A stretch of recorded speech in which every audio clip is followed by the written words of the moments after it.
Hey, good morning, good afternoon, good evening, wherever you may be. Scott Luton here with you on Supply Chain Now. Welcome to today's special live stream. Folks, today on Breaking News Now, we're going to be featuring an innovative technology leader that's on a mission to change how business gets done, unleashing enterprises, teams, and global supply chains.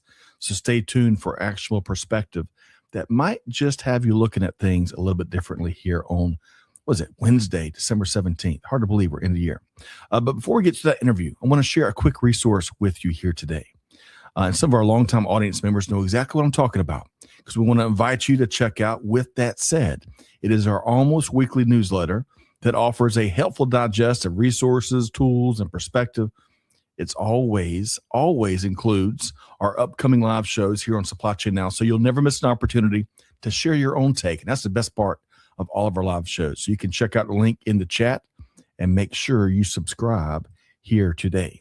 Okay.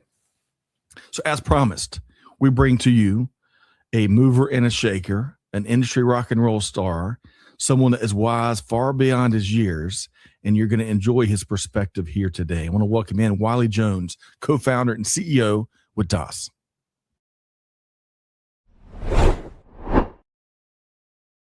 Hey, Wiley, welcome back. How you doing? Amazing. Happy Wednesday, Scott. Happy Wednesday. Happy holidays. Congrats on an incredible year, which we'll touch on in a little bit. But I'll tell you, between family editions and business editions, you've got a lot to celebrate this time of year, huh? Yes, that's right. The highlight of my day, we were saying behind earlier a couple minutes ago, highlight of my day is hanging out with you guys right after baby breakfast time. So it's been a great week. Hey, you don't have to change any diapers in our time together. So that's right. Great to have you here today. So let's do this. We're going to dive right in. And I want to get your take on what I thought was a great read from our friends over there at Logistics Viewpoints. I think it was Jim Fraser that put this together. And it is the top 10 supply chain technology trends to watch in 2026. So I want to get a couple of your thoughts on this list, but let me lay it out there first in case folks aren't viewing and they may be listening to us. So there's a top 10 list here. Number one, AI becomes an operational layer, not a feature. Number two, multi-agent systems transition from pilots to production. Number three, graph-based reasoning gains practical adoption. 4, warehouse automation stabilizes into predictable patterns. 5, transportation APIs begin replacing legacy EDI. Interesting. Energy is number 6. Energy becomes a first-class planning variable. I would add water to that one too. Number 7, sustainability moves from reporting to execution. 8, digital twins become workhorses, not experiments. 9, control towers evolve into action centers. And number 10, risk modeling becomes part of routine planning. So what are the thoughts that immediately jump into your brain here when you read that, Wiley? Yeah, the first item, which probably the reason it's first on there, is the operational layer that AI has unlocked. This is what we see right with our own company. So this is top of mind for me. But I think the other cool part of this is maybe number 5, if we talk about transportation APIs replacing legacy EDI, I wish this were even more true.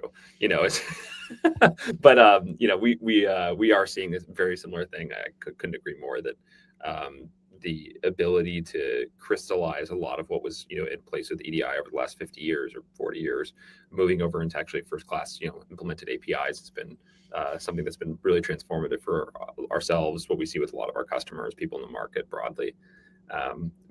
Honestly, I think the big thing is if we take a kind of a cross section of this, we can see that there's a really, really cool enabling factor of just what's been unlocked, kind of moving through the activation energy that AI has allowed a lot of transformative technologies to kind of achieve that next level of capability that moves them out of science experiment and into a production workhorse, as it was describing.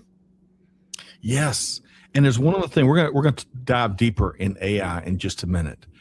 But I want to prompt you, because we were talking about a Mach number and the speed of sound earlier in our pre-show conversations. What does that mean in this context, Wiley? Tell us more.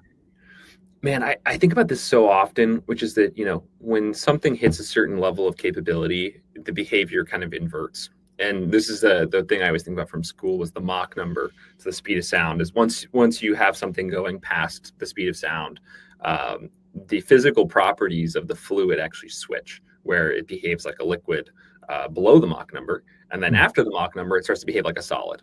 And that inversion happens, and that's why you get the big sonic boom. AI is actually, really just specifically large language models, vision models, voice models.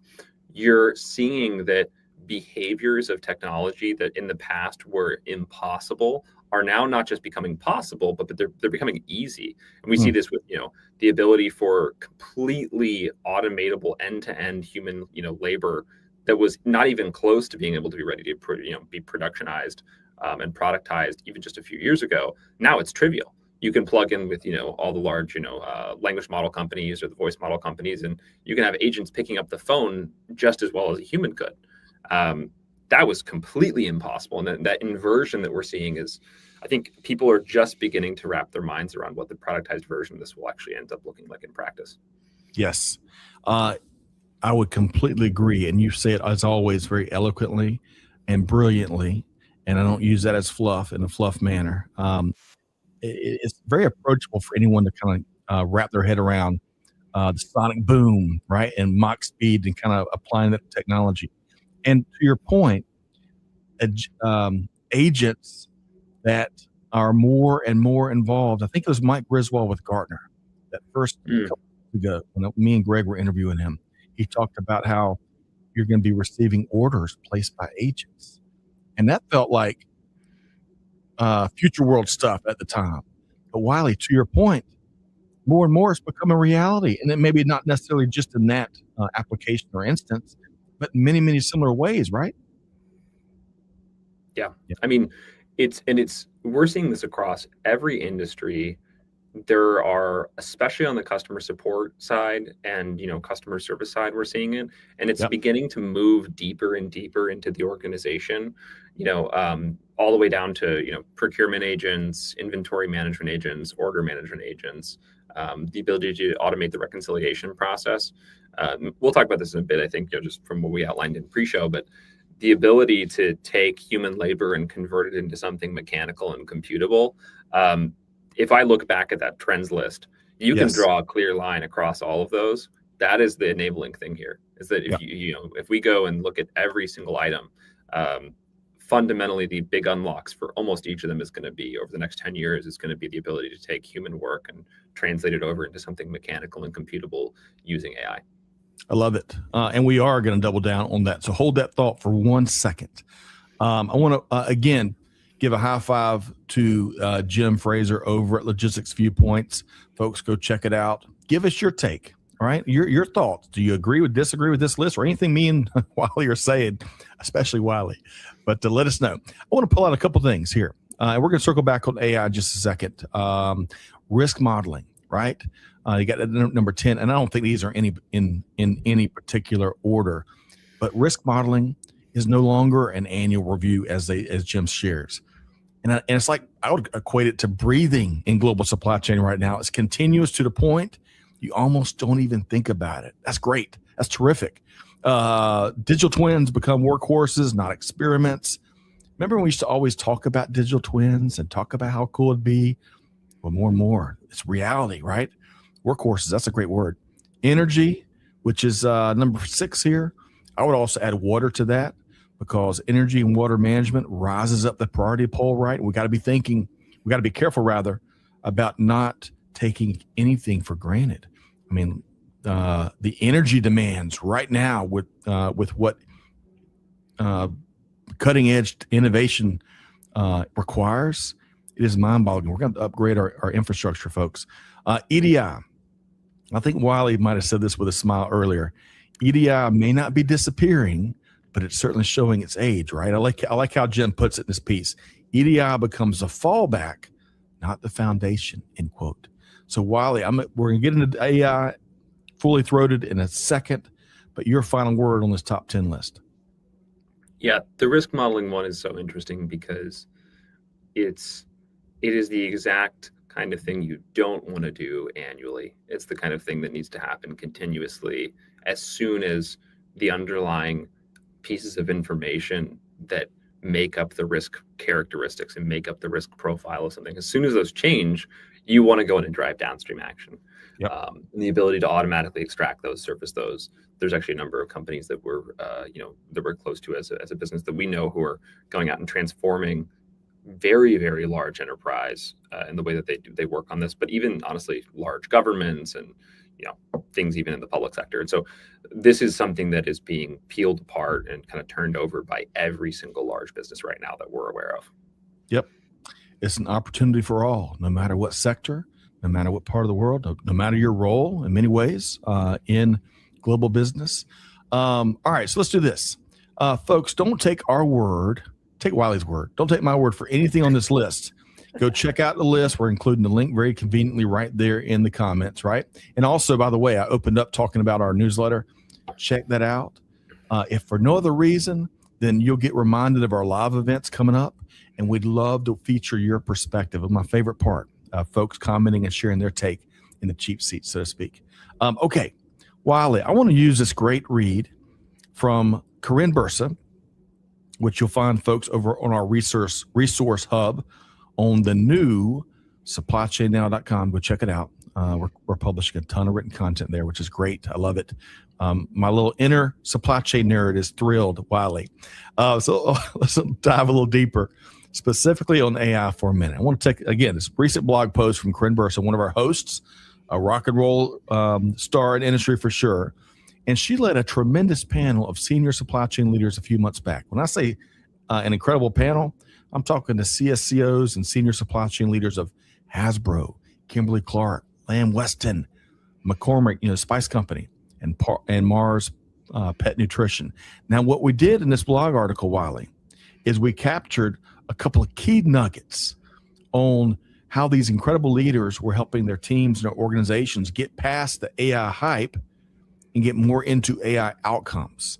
So I'm not going to read all of these. We've got them on the screen, folks. If you're listening, you can tune in later and check out the video. And you can also, again, find it over on our blog. But Whitney, all five of these nuggets deserve like their own shows, their own webinars, their own white papers. But Wiley, I want to drill in on one that I think really struck you. And this was from Whitney Schlesinger, VP of Global Planning and Logistics at McCormick. I was able to interview Whitney at Gartner last year, and Corinne featured her on the panel again with these other stars. And Whitney says, quote, "For me, it's about people. Employees want to move beyond non-value added work. AI allows us to free them up for strategic thinking, collaboration, and creative problem solving," end quote. Wiley, you were seeing stars when you read that. Tell us more. Yeah, I think if I recall my message correctly, I sent you back in all caps, yes. So that's a good summary to start with. But what I think Whitney nails is that whether we want to admit it or not, technology is about people, and it's about augmenting the things that we can do. The famous Steve Jobs quote about computers is the bicycle for the mind, right? Yes. And I think that's what's so beautiful about what we're seeing right now is that we are, and if you'll let me go on my tangent for a minute, just to bring it back, we did something really insane. We basically took sand, we etched, billions of tiny little atomic rock formations into silicon, and we fed it a massive sequence of numbers to crunch. And then we get human level judgment, intelligence, and knowledge work that it spits out on the other side. Like, that's insane, just kind of on its own. Right. But what's even more crazy is that we can scale this, what is normally human labor, human knowledge work, as a function of what you talked about, water, electricity, and this machinery in these computers.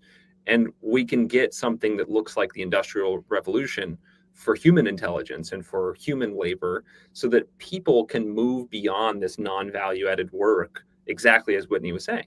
And we can take the toil and the excise of going line by line through spreadsheets and reconciliation that everyone who's listening to this show, anyone who has worked in the supply chain and logistics world knows that the world runs on this process. we're going to have this insane upward mobility from a capability standpoint that every single person is going to get moved up the strategic hierarchy. And I think, leaders like Whitney are already positioning this for their own organizations. And my call to action here is for every other person to really deeply internalize that. We're experiencing something that hasn't happened since the Industrial Revolution, is my point of view. Wow. And I love mirroring that. You wrapped up your thought there with my point of view. The other quote that we've talked about, because I think it's core to how you view the world and from your experience as a practitioner, right? And I stole this from your website, Wiley. Quote, I fundamentally believe operations professionals are massively underserved. There's a revolution coming. Wiley, that you're convicted with that message. I know, right? Yeah. It's really amazing to be able to, stare into the future a little bit. You have this stare at the future, in a sense. Yep. There's the quote, the future is here. It's just not evenly distributed. And you can see these moments of it poking out right now. And it's going to be really, really magical and exciting when we have a very even distribution of it across the physical supply chain, every single step from, like you were describing, Scott, risk modeling all the way to the point of sale.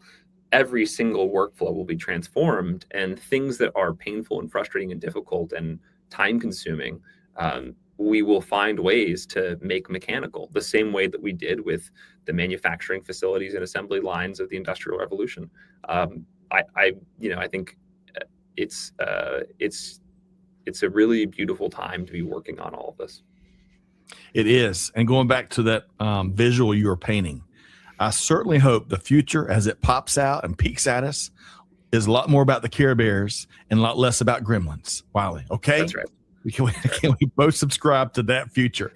And hey, kidding aside, the future is, as Wiley so nicely describes it, it is a bright future, especially, I would argue, for the human element, because of how they're going to be unleashed to bring the uniquely human powers and superpowers to the equation for organizations everywhere, especially for those humans out there. We've talked about this 1,000 times, that are willing to learn new things, raise their hand, volunteer for new tasks. If you like doing the same thing, over and over and over again for 8 hours straight every single day, it's going to be more challenging. But hey, everyone has the option. Okay, so I want to pop this right back up. And folks, you're going to find not only each of these quotes, you'll find a link to the actual discussion so you can have all the context. Context is so important these days. Corinne did a great job with these 5 incredible leaders in such a short amount of time. And we're including a link right there to that blog. You can learn more. Okay, so Wiley, we have got some big news. We're going to kind of finish with a bang. And we're going to talk more about what DOSS has got, what DOSS has been doing, and what's next. But first, I'm delighted to share we have got a new series coming to Supply Chain Now, where you and I are co-hosting a series entitled Enterprise Unleashed. I want to ask you a question about it, but first, I want to thank my team for putting me up next to Hollywood of supply chain right here. Gosh, kidding aside, let's talk about the theme is very intentional. It's very deliberate. Enterprise Unleashed. Why is it so critical for folks to understand that message? I think that it's really just a view that the world can move more efficiently, and that we as people moving through it, to be really aggressive in the wording of it, sometimes we feel a little bit constrained and shackled by the systems and the needs and requirements of what we have to do to serve technology and make it so that, okay, we go punch this thing into this sheet over here or this system over here. And, the ability for us as an industry to move away from that and to focus on driving value and unlocking value for ourselves and for our customers and for the market more broadly, I think there's a real opportunity to do that with this enabling technology, and we want to highlight businesses, leaders, the individuals inside these companies that are pioneering that. And really, this is just us as a kind of as in service and as a steward of what we think is this really important thing that's happening right now. We want to highlight and escalate that as much as possible into the worldview and minds of the folks that are the lovely Supply Chain Now listeners. Love it, Wiley. Helping to inform folks on the art of the possible, especially as fast as what I believe the art of the possible is expanding, and it's tough to keep up with. And I think when I've heard and listened to your vision and better understood your vision with this series, that's a big part of it. But there's other elements to this series. So kind of picking up on where you left off there, what can folks expect when it comes to the stories and the leaders and the conversations? Anything else you can share on what's coming up with Enterprise Unleashed? Yeah, I think I'm an optimistic and naively pragmatic person is the way I like to describe it. And the way that we want to bring people into this discussion is like we need to really focus on these vignettes that we can paint and show that are real. We're not talking about how do we apply some futuristic technology in some experimental manner. We want to actually articulate very clearly what are the things that we do as tactical practitioners that unlock strategic value. So we can look at an information and capability level. I did X, Y, Z, and it unlocked ABC. And here is what we did. We're able to accomplish as a business. Yeah. Being able to understand that, but not on the basics, but at the frontier. That's, I think, where there's a really missing conversation right now. People get to that, they talk about the first 10% of something, and I'm like, I want to see the training montage. I want to see Rocky sweating. I don't want to see him just like at the end, running up the stairs, right? And like that's where I think we owe it to folks in the industry right now to like really show how we are going through and building that muscle as an industry.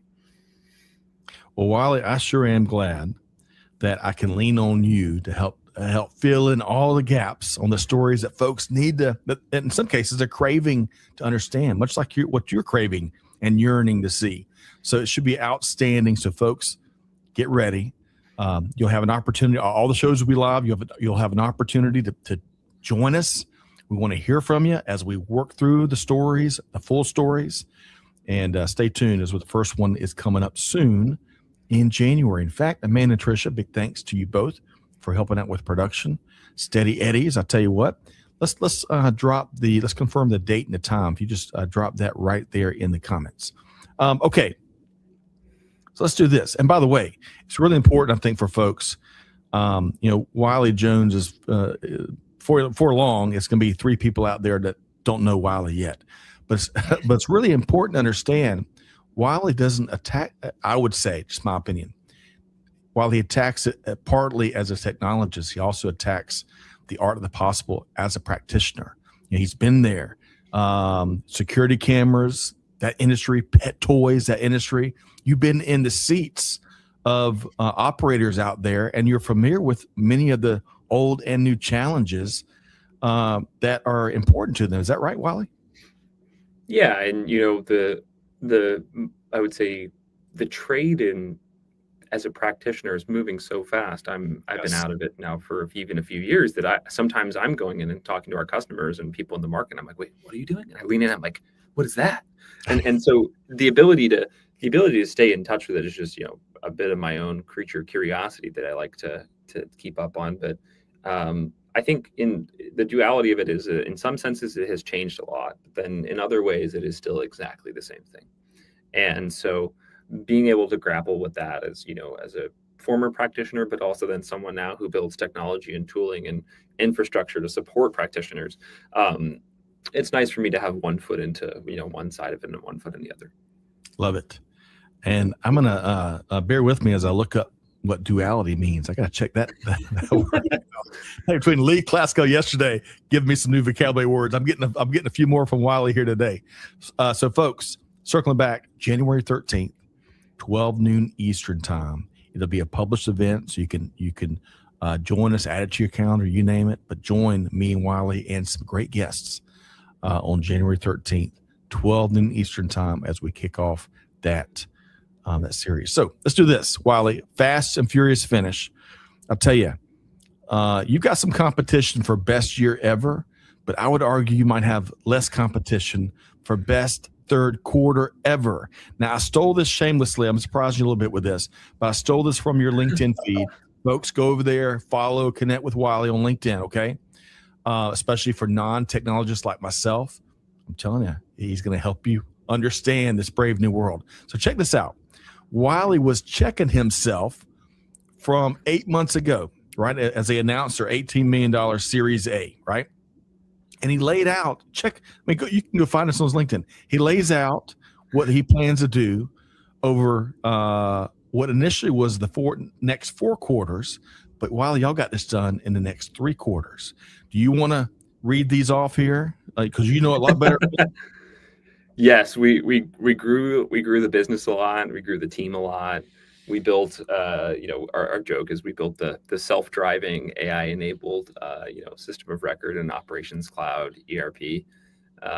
It's been fun. It's I think what is the quote? The days are long and the years are short, right? Yes. And so it was a very fast 3 quarters, but also I don't even know if I remember January. So, well. I love how you wrap up this your receipt here with "Come cook with us," and that's an important call out because Wiley, I believe you're still hiring for the best of the best, very talented team, a very intentional culture. I love talking with all of your team members, and we should give a shout out to one of our executive producers, Ashan, who is helping you build and fiercely protect a really cool culture there at DOSS. Anything you want to share in terms of what you are looking for talent-wise next year? Yeah, I mean, on the talent side, I think the best way to describe it is like we really love working with people who are deeply curious and intellectually rigorous and have the intensity and willpower to go in and drive change. And it is an immensely hard job. You have to be a reformer. You have to be an optimist. And, unfortunately, sometimes you need to have a bit of a high pain tolerance because it's hard work. And this is something that everyone every listener knows is the, physical supply chain is unrelenting.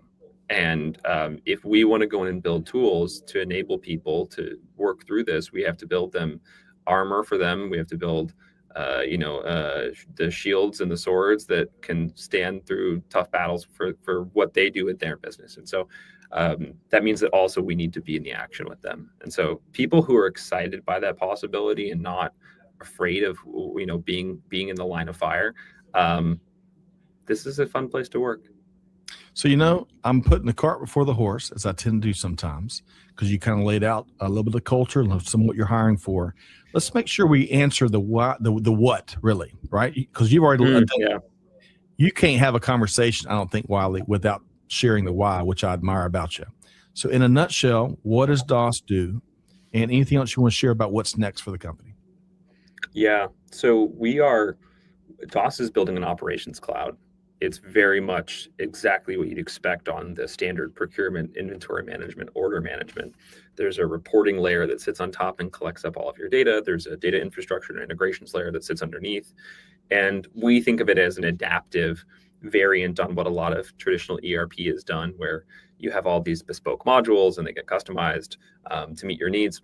We help companies deliver on the same exact promise, but with much faster time to value, much more composability, better maintenance, maintainability, upgrade systems, upgrade life cycles. So we try to frame it as, ERP was the phone. We're making a smartphone. You can still make phone calls, but it's a little bit more stuff now. Oh, I love it. I love it. And I'm sure there's a lot of things you're working on you can't share with us here today.